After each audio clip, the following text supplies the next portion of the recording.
Hello, hello, dear Swarm community and everyone who wandered into our workshop.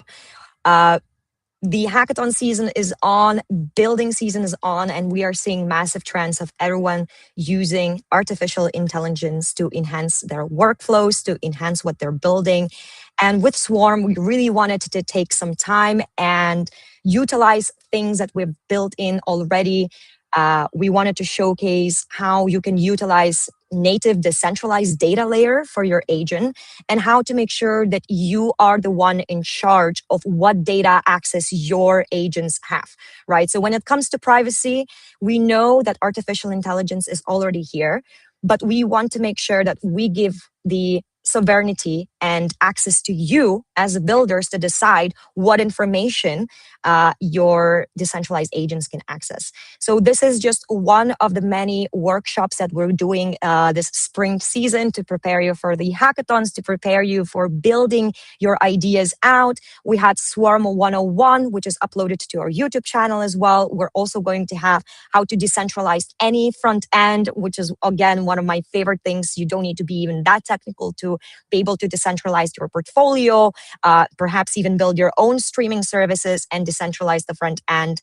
And then some of the other workshops will be decentralizing streaming, right? So we have some of the newest technology coming out, and we're really excited to showcase how you can build decentralized streaming platforms for media like we're doing here today.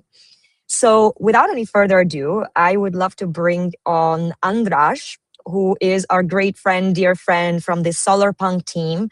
And Andras, I know he prepared a lot of the different things we'll get through. So how to equip your agent. We're going to get through the Swarm MCP and then how to make your agent also autonomous. And I just wanted to ask before we jump into the workshop, how technical you think you have to be in order to follow this workshop?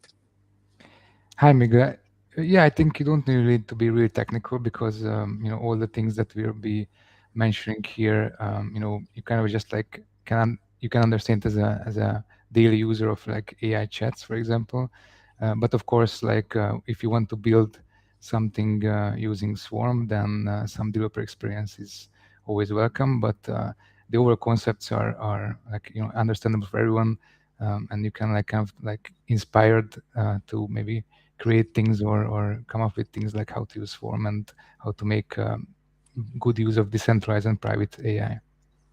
Okay, so I am pretty technical, but I don't write code. So I will be following along the workshop, and I'll give you feedback at the very end if I got stuck anywhere. But if you're watching this live, I know that Andres will stick around very actively in our Discord in case there are any questions. But if you're also watching this later on, I know that our technical team are constantly checking Discord, and we actually really do listen. Squam Foundation is a non-profit, and our goal is to truly build decentralized technology that is utilized for the future, for the good.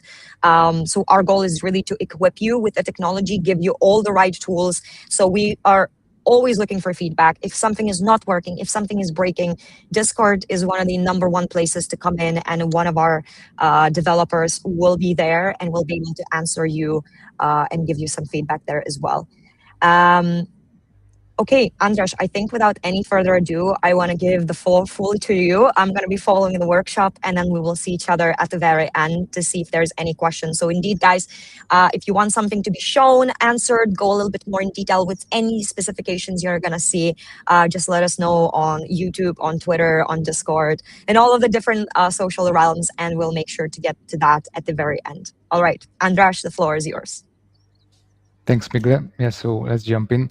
So I guess the first thing to understand like let's say the basics of how Swarm can be kind of bridged to AI is first a presentation. And I won't really go into details on how Swarm works, but if you can check out the previous workshop, which was an intro to Swarm, which gave a really good overview on what Swarm is and how to use it and what kind of things you can build on and all the basic concepts of it. So I kind of assume that you at least a little bit familiar with Swarm at this point.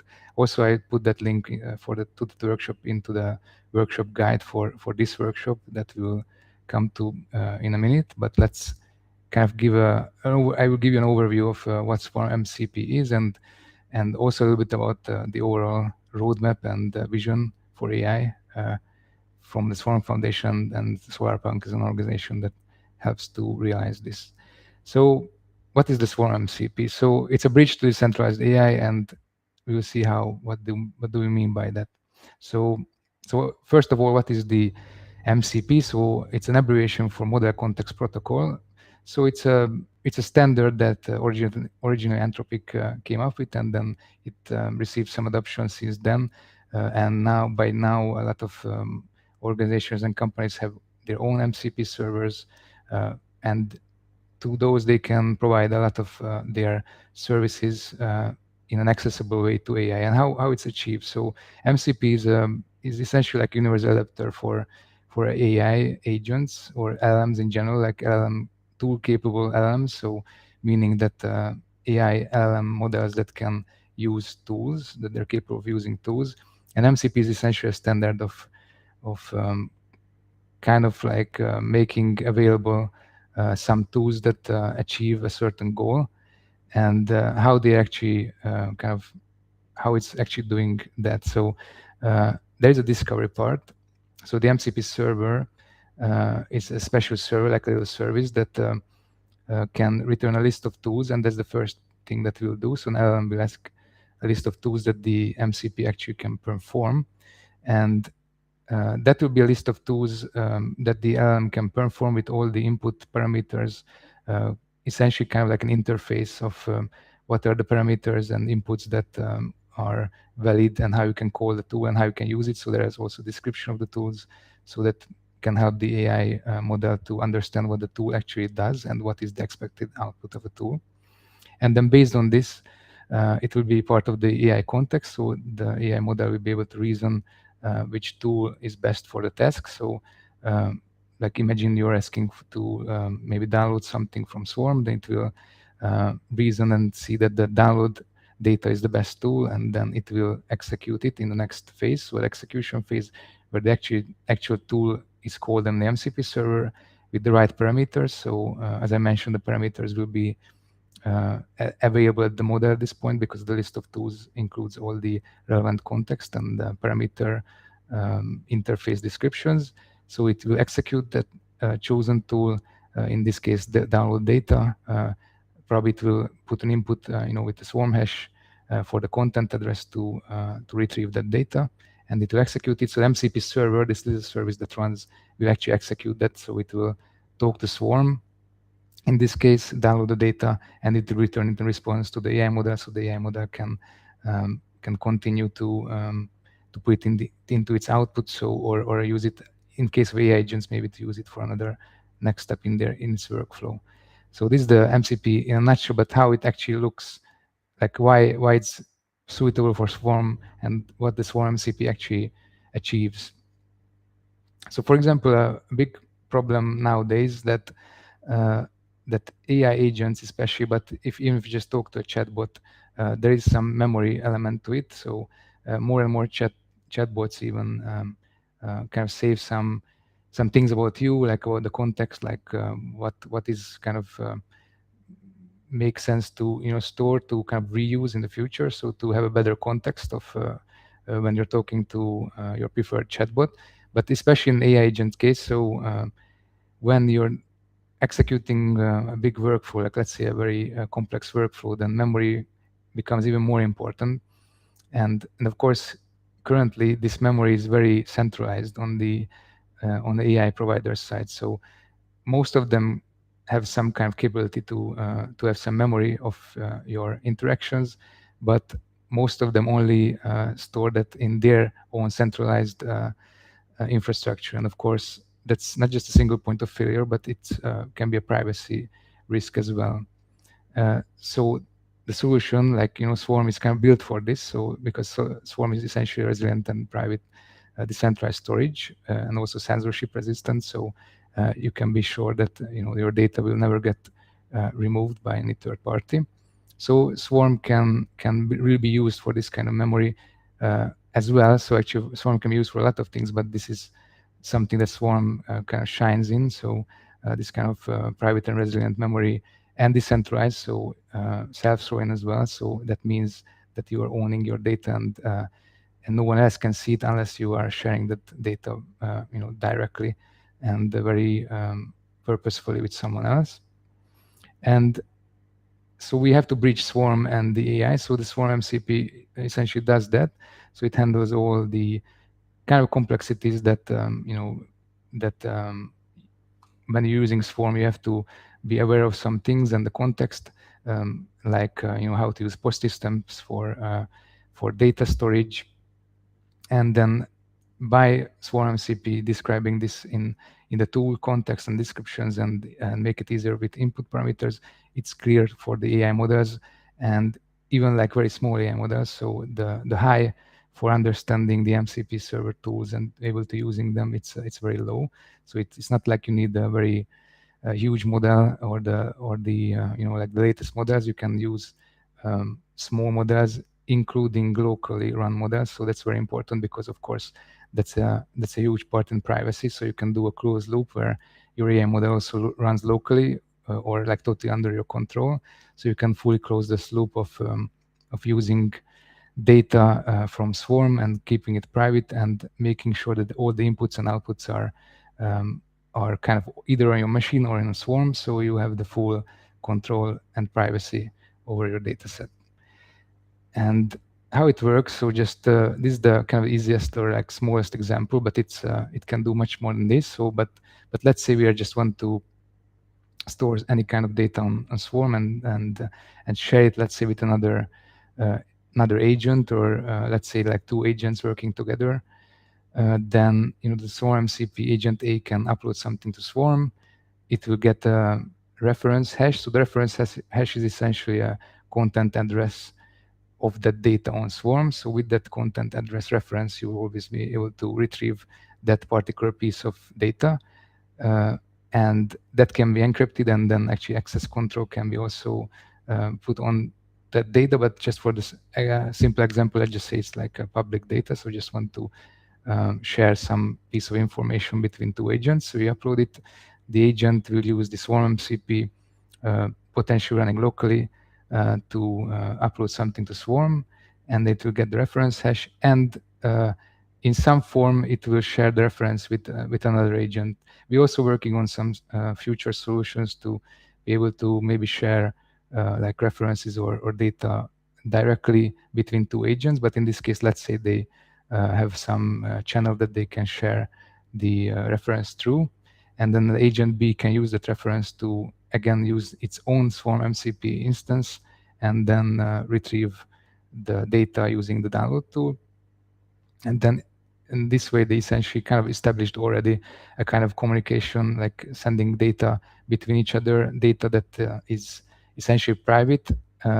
It's resilient, it's censorship resistant, so no third party can remove it. So this can be very useful. You can build like a lot more complex workflows on this. This is just kind of the easiest example. So the capabilities include now, you can upload, download text files or even full folders.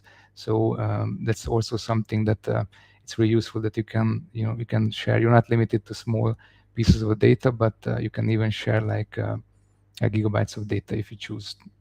And you can also use Swarm feeds as memory, and I will show you some examples throughout the workshop of that. So Swarm feeds are essentially updatable dynamic data, because on Swarm most things are immutable by nature, but you can create Swarm feeds. It's kind of like an indexed array, if you will, and then you can always upload something new, and the last index will hold the latest information. So that way you can kind of share things, almost like a time series data, or like an index piece of data, or new versions of the same data, or like a logbook. And then you can also manage the storage cost, meaning that you can manage the post systems which are needed for buying storage capacity for a given time on Swarm. And Swarm MCP also supports all the functions to do so. So that gives AI agents even autonomy to kind of choose their own way of storing data on Swarm end-to-end, including the economic layer. And it like kind of like more a complex demo use case, just to have a better grip on like what kind of things you can build either locally or remotely.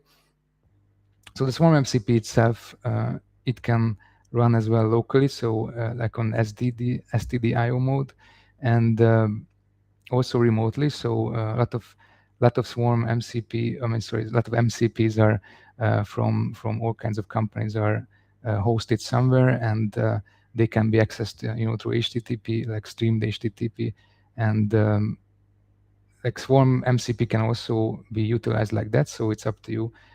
If you want, you can create a remotely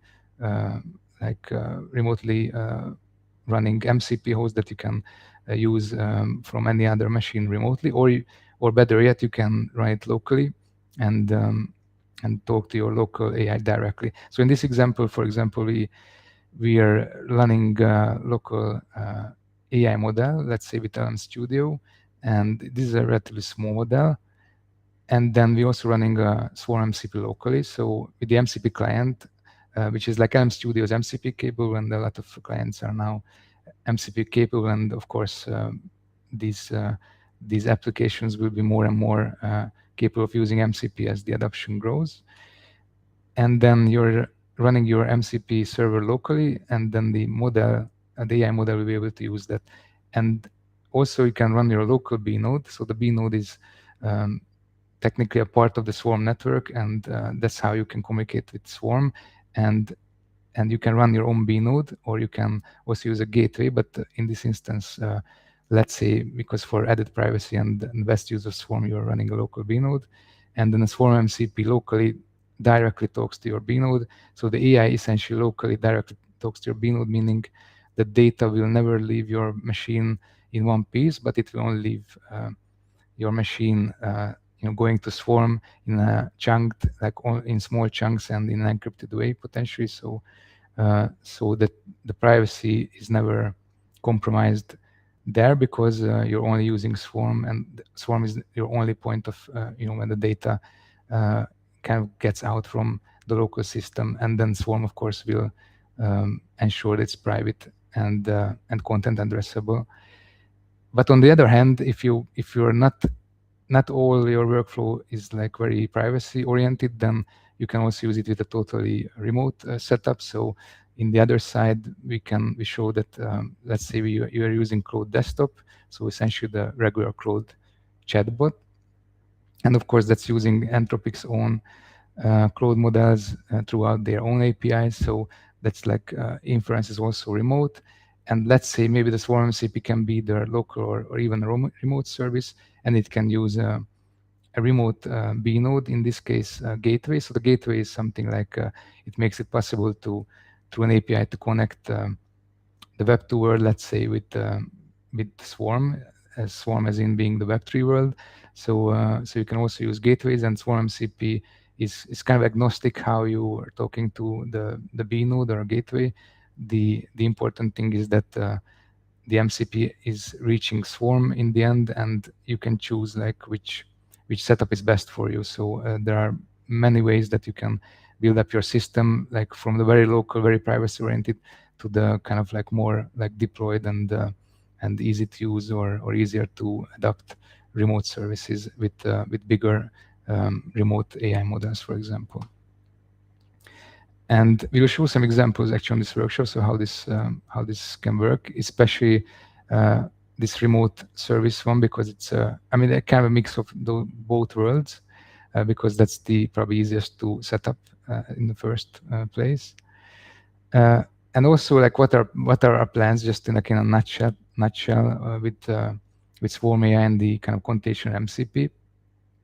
So right now, so there is a Swarm AI roadmap, and the next stage on it is using the ERC 8004 standard to reach a stage where you can do agent discovery and agent identity on Swarm. So let's say agent cards, for example, could live on Swarm, and that will also give you the reputation system that ERC 8004 has implicitly built in. So we'll utilize that, and maybe including not just this, but maybe hash graphs, similar standards. So I guess we're also standard agnostic. We are kind of want to everyone to be able to use these benefits that Swarm can give for decentralized AI. Also, we are looking into using X402 as for the economic layer, because imagine a world where your AI agent can essentially do everything on Swarm and including the economic layer. So, for example, sharing access control private data and collecting payments for it, for example, with X402. So you can essentially build a full data economy using AI agents, and even giving full autonomy for them, so they can either generate their data or like kind of source their data, their variable data. They can make sure that it's privately and safely stored on Swarm, and they can collect payments and share the pieces of data that are economically valuable, and they can even do so between each other, like each agent to agent. And also, like agent-agent communication comes into picture. So we might also work on something that even the basic communication between agents could essentially go through Swarm in a very private and decentralized manner, and that will really close the loop. So then you can essentially do a full economic layer and like workflows and anything you can imagine on Swarm, and being sure that you own your data, and then there is no privacy leaks, no third-party access, no unauthorized access, most importantly, and you can make sure that no one can censor your data, so there is no any kind of overreach from any third party or any kind of organization. And also we're looking into wider adoption, so we will work on making Swarm AI or Swarm MCP also to be able to use or kind of integrate into major AI frameworks. We already have a integration with Hashgraph. So actually, there's a Swarm plugin in the Hashgraph conversation agent, Hashgraph online desktop, for example. And then for Allies OS, we also have a demo project that shows how the Swarm MCP can be used in Allies OS plugin, MCP plugin, and that kind of just works outside the box. It's very low code, or technically just a configuration to make it work. And so what is this workshop about? So the workshop itself. So we'll show how we can connect the standard tool to Swarm, essentially, to reap all the benefits that I mentioned in the beginning that Swarm offers for data, for AI data on Swarm. And there are like 3 missions essentially that kind of shows like an examples what you can do with Swarm for these AI workflows. And I guess there's a small gamification also that you can kind of join a leaderboard, and as you can go through these missions, you can submit the results, and you'll get some points, and then at the end you will be ready to build kind of a future AI system which is decentralized and completely private, and then the ownership is never a question, and third parties can never compromise it. And just like a little bit more detail, so the first mission, we'll just like to upload something to Swarm just to see like how it works, how you will get the Swarm reference, and so essentially to learn about immutable storage on Swarm and how AI can take an advantage of that.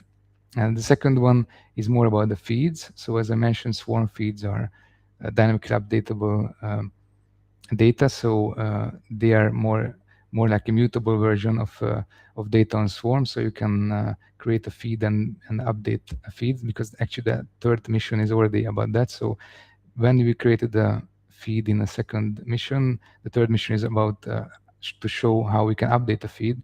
And by the end, you will see that just by this fact that we can have dynamic updatable data on Swarm, we can already have some primitives that can be used for a lot of workflows, sharing data, updating data, even just logging what agents are doing on a private and censorship-resistant storage like Swarm.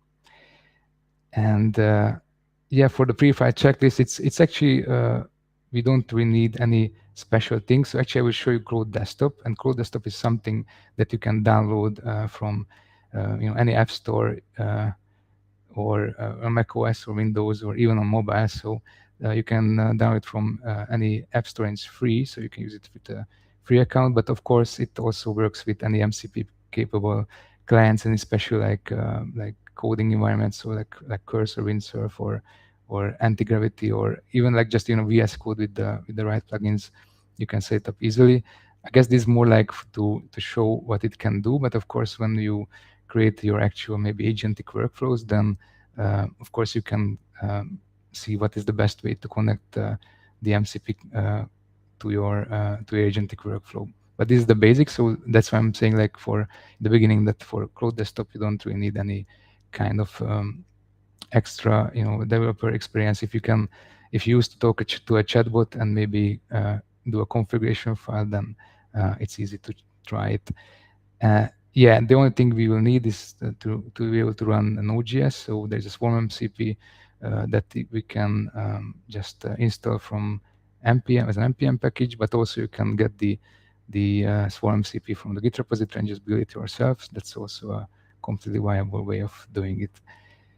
And with this, I will show you actually this QR code will bring you to this kind of like small site that we have for this workshop.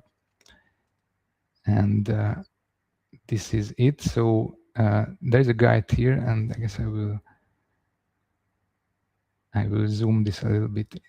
Yeah, so we talked about the pre-flight checklist, so that's clear. We'll use Cloud Desktop on this occasion. And then yeah, the prerequisites no. So there's also just here, there is some information on, like, there's a blog post here that I encourage you to read. It talks more about similar to what I said in presentation, like how Swarm can be used for AI purposes.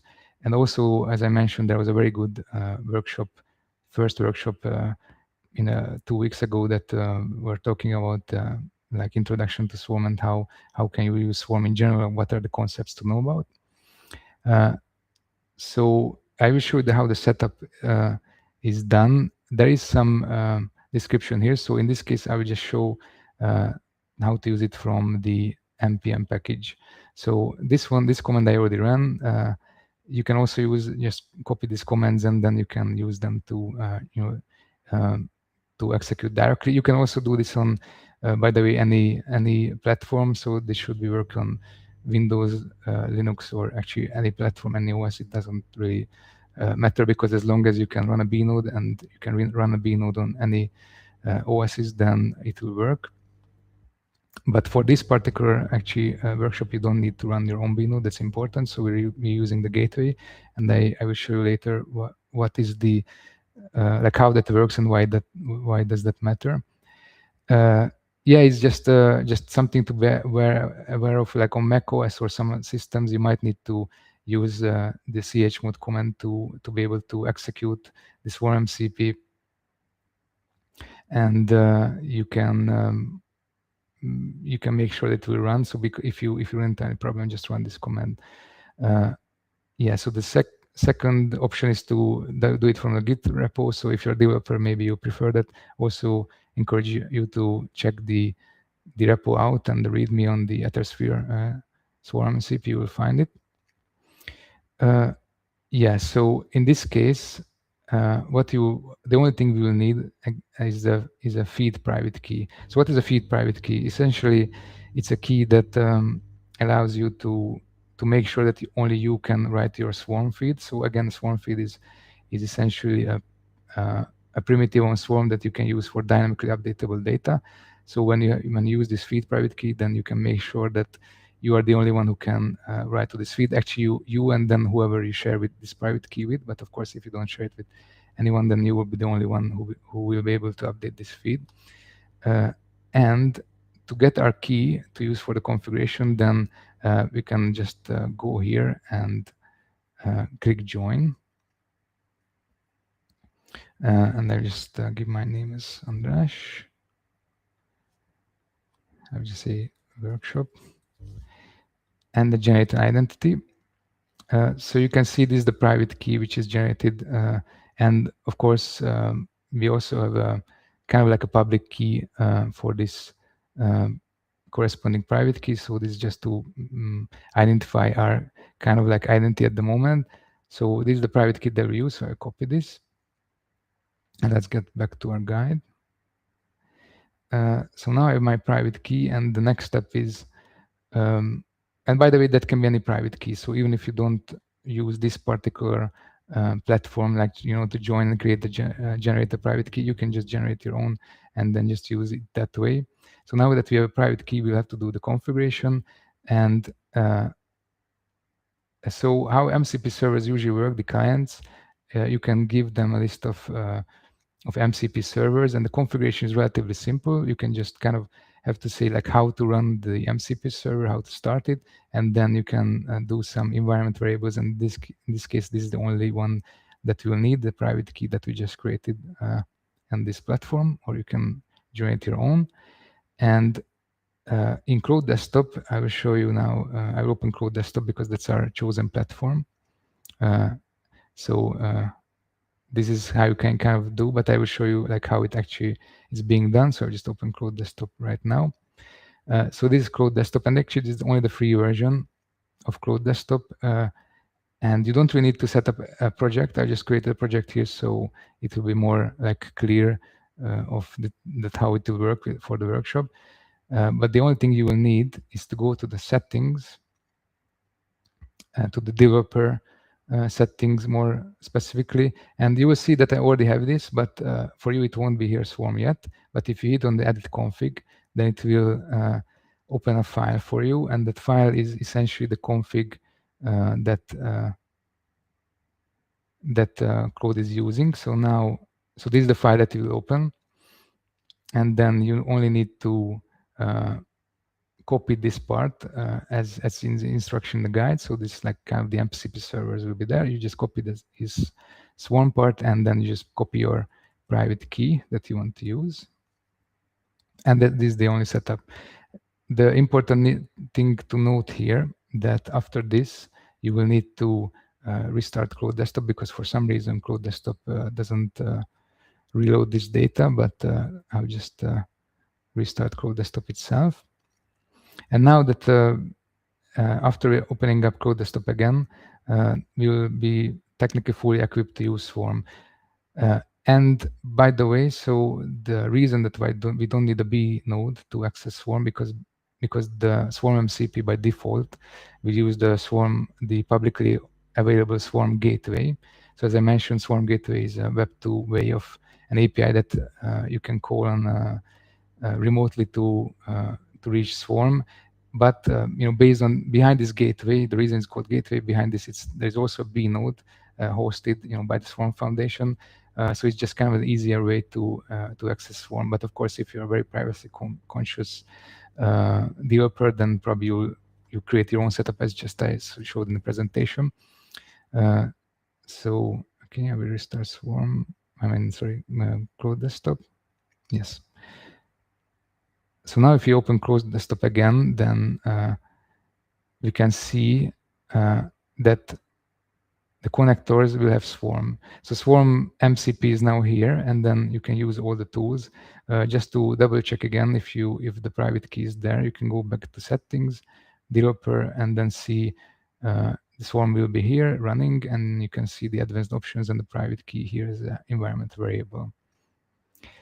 So that's it. Actually, it's like, I would say it's relatively easy to set up, and then we can already kind of go on with the second step. So the second step, and maybe let's just do it like this. So the second step is to actually do our first mission, and our first mission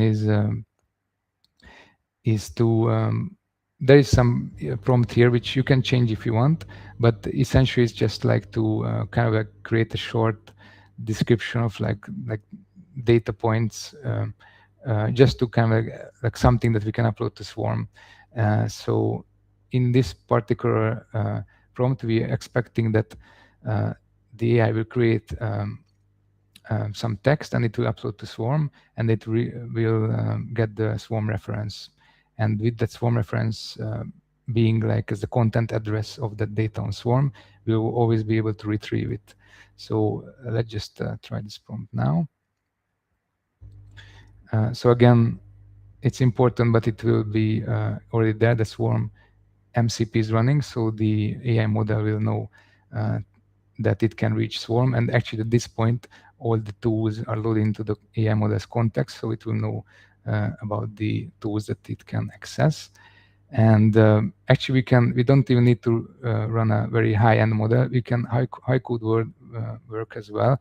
As I mentioned, even local models like the smallest SQL models even can use, if they're too capable, they can use MCP. So there is no like high barrier of entry here. So any AI model essentially can use the Swarm MCP. So let's run this prompt.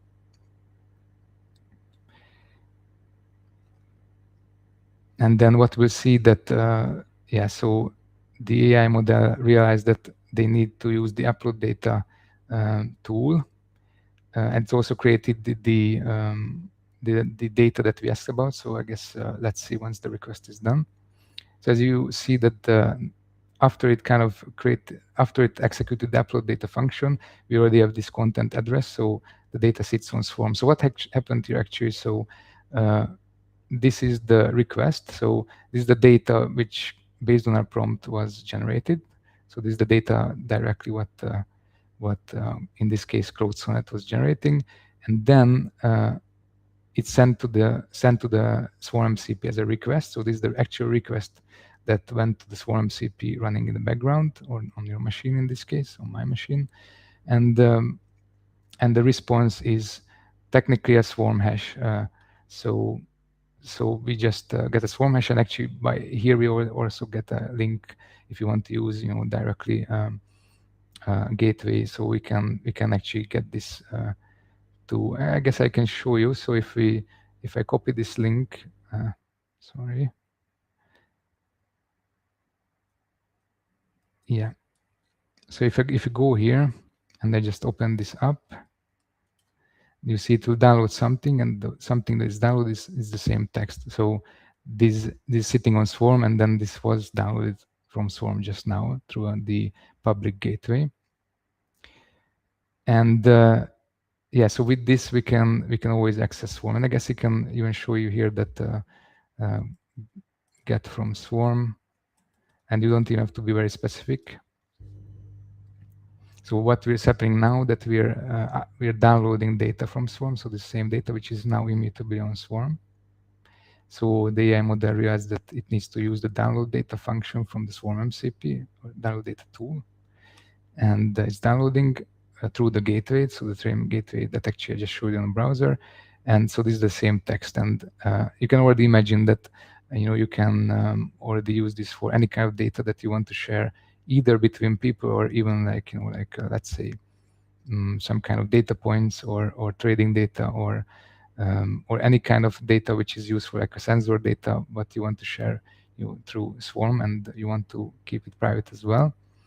So this is actually we already did mission first, and just to complete the first mission, I will just use this Swarm hash, and I just I guess go here in the leaderboard, so it will be my name here, and not sure why twice, but I will give my name and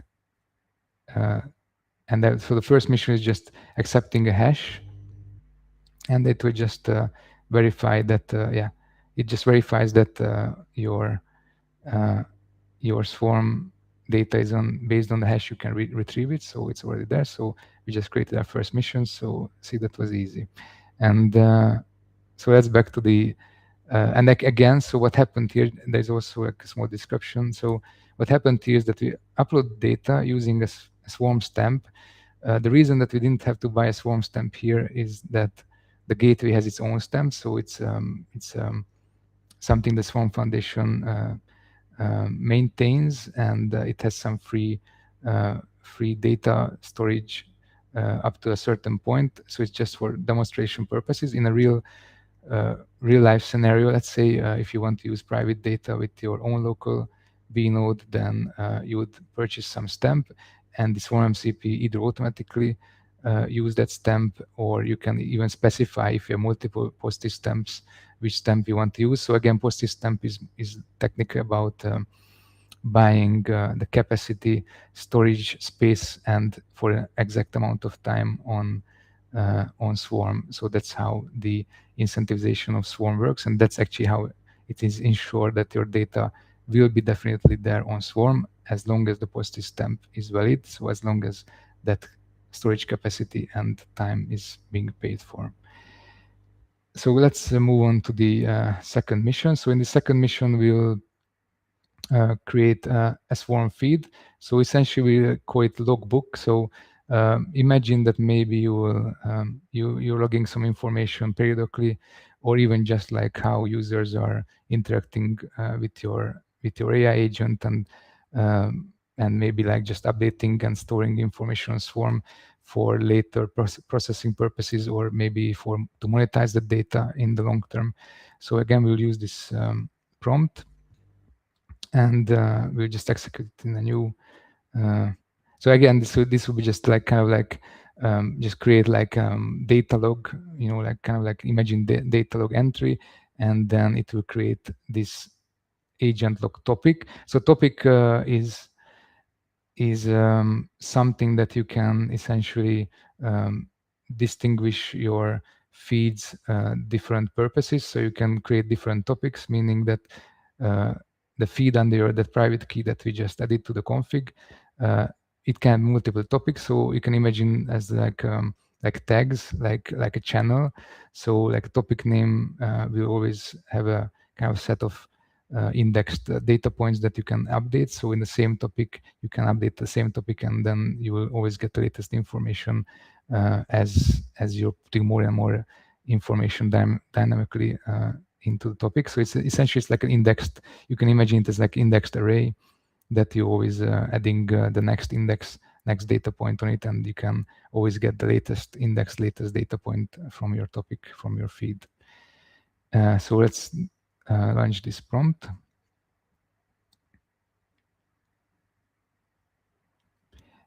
Yeah, and again, what will happen here is that the MCP tool will be selected. In this case, it will be creating a topic. Yeah. Yeah, so sometimes it will first trying to read the feed, but then it will, I guess you have to, it should be like kind of know that I have to create a feed. I guess let's just say that create.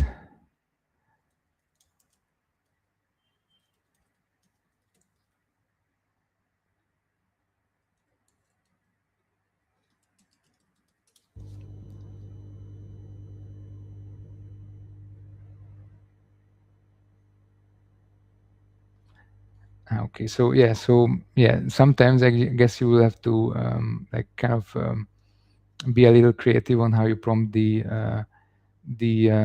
MCP server. I guess I will show you different ones. So what happened here is that I like, for example, I did this just like recently. So for example, here you can see that the same prompt was creating an update feed request, which is essentially the first update to the feed will create a log. I mean, we create the first instance, the topic itself. And then here you can see that it created this entry. So this data is just something that the model was generating for itself based on this prompt. And it then created this memory, so-called memory topic. So we create a memory topic, then you can use the Swarm MCP to use this memory topic to create one topic. And then actually each of the topic updates will have their own reference, but usually don't have to kind of care about that because that's like you can just refer to feeds using the private key and topic, and you don't really need to refer to each data point by their own reference. But how Swarm works, there will always one reference.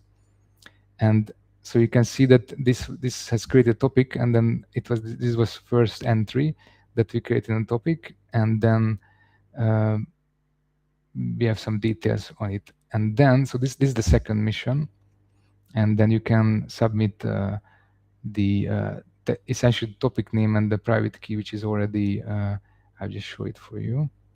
So here you can submit, it's already filled out for you on this, in this case, but just to see that, so like the topic will get validated that it's already there. So what happened on this particular mission is that we tried that um, you can create a feed with the first entry. Now, it's not much useful in itself. I mean, more than just immutable data. So we of course want to create a topic feed to be able to update it. So then third mission is to create a new data point. So imagine that this was the first entry, right? And then you want to create a new data point. So as continuously like your data is flowing, you want to update this agent log, for example, the same feed with the new data or the new version of data, let's say. So in this case, you can use this prompt. So update agent log. And here we can just specify this could be anything. You can imagine that this is the next data point, like next log entry, next like trade information or sensor data, or like any kind of AI inference data or generated image, even images and files, of course. As I mentioned, you can put any kind of data here. And then what happens here, again, the AI realizes that the update feed function, so again, this update feed function is a function of the Swarm MCP. So it realizes it has to be called, and the data again, which we actually requested, so the new data point received and processed, and the memory topic is agent log. So because this agent log topic is already existing, as we just did in the previous mission, so we just created this topic with the first entry, and now we're updating it.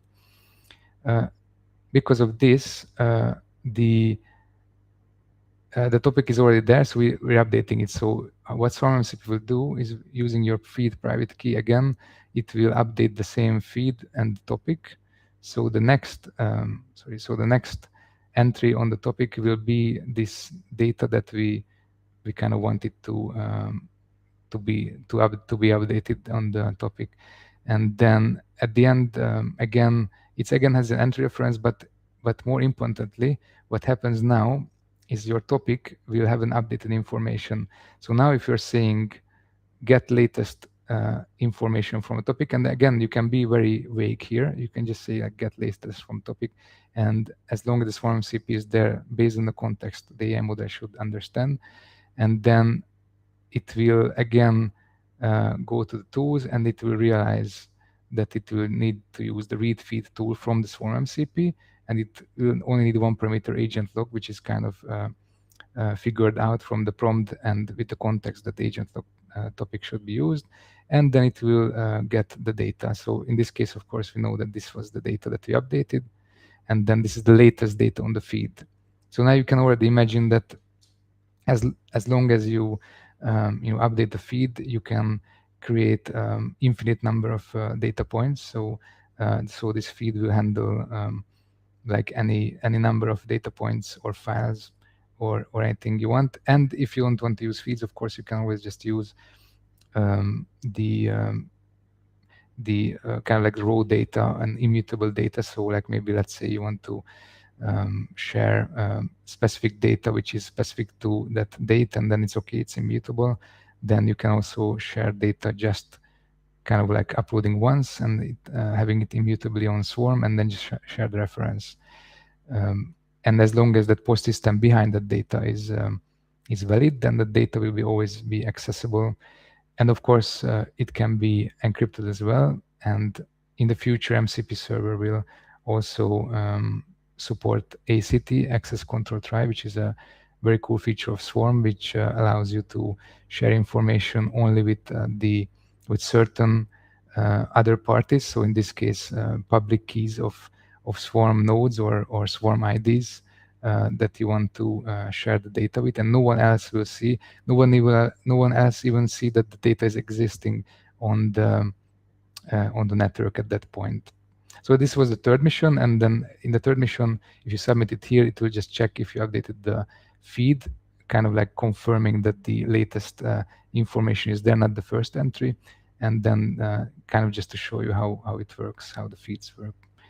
And essentially that's it. So this is the kind of the simplest, relatively simple, I would say, way of showing what it can do. So we are really encourage you to check out the official Swarm MCP GitHub.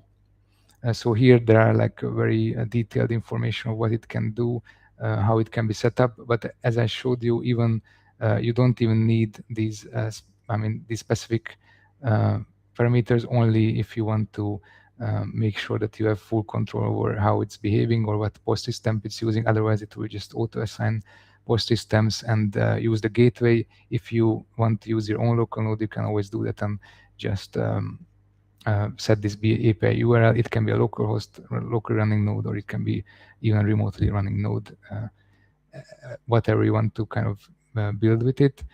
And yeah, so you can also, there are deferred uploads. So if you're uploading bigger files, we also will be supporting the new MCP standards that it will run as an ongoing task, and then you can make sure that an agent can upload files and download files autonomously.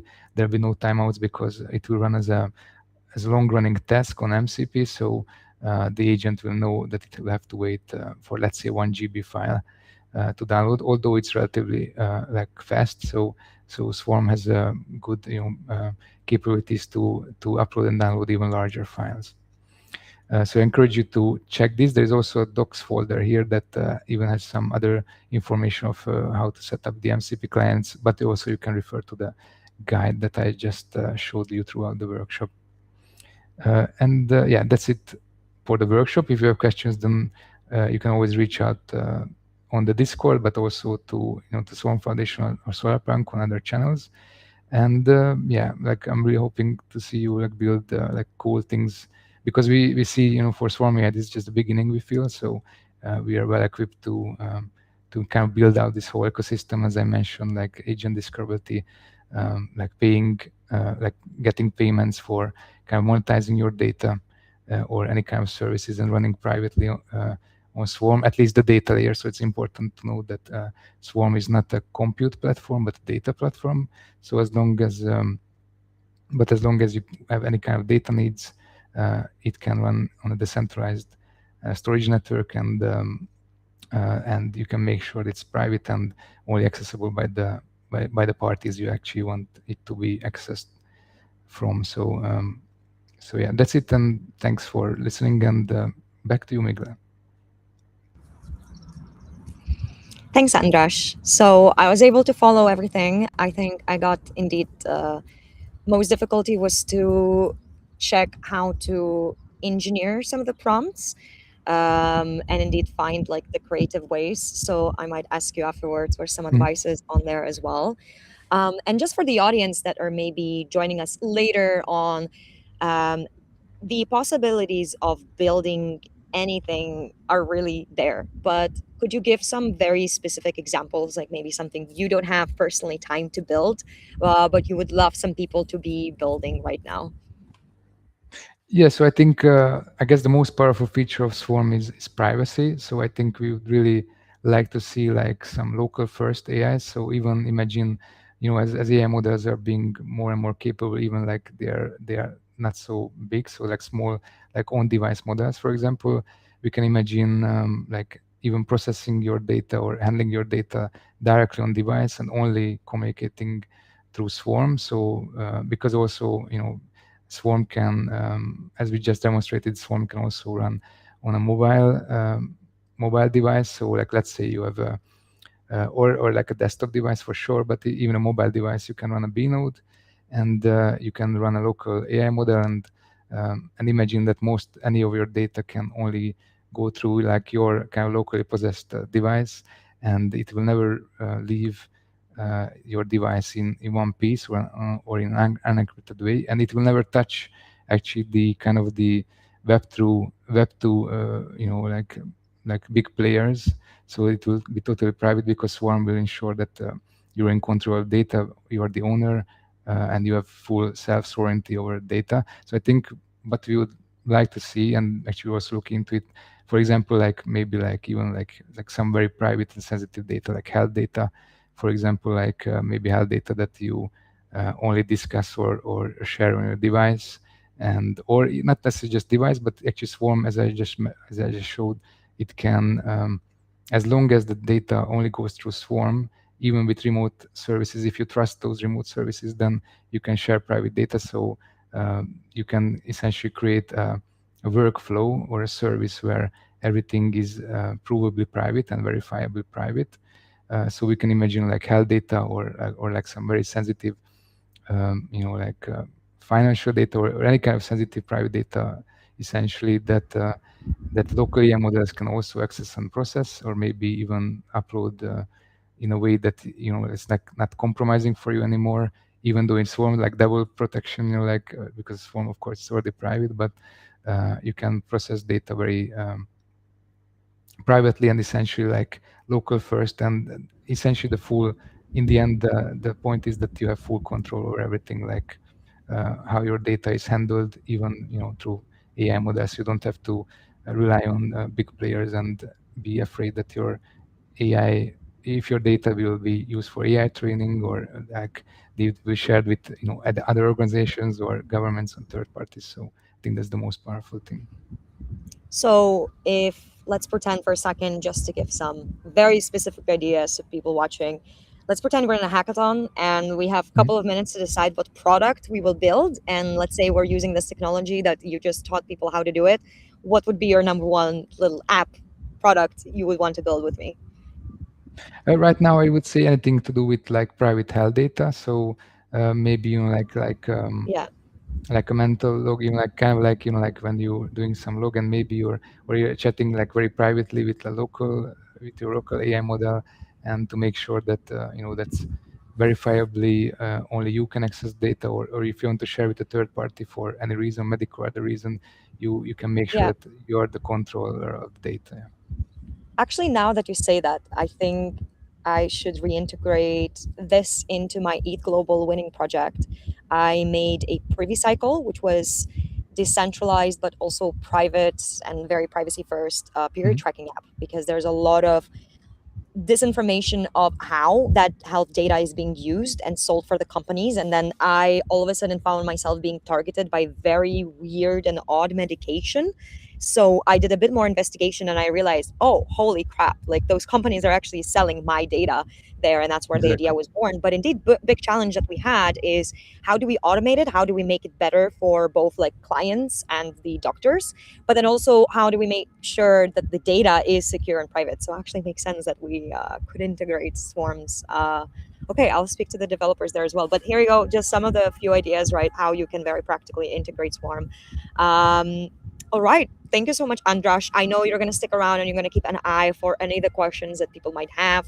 I saw there were some comments. If you have more specific questions, please just let us know.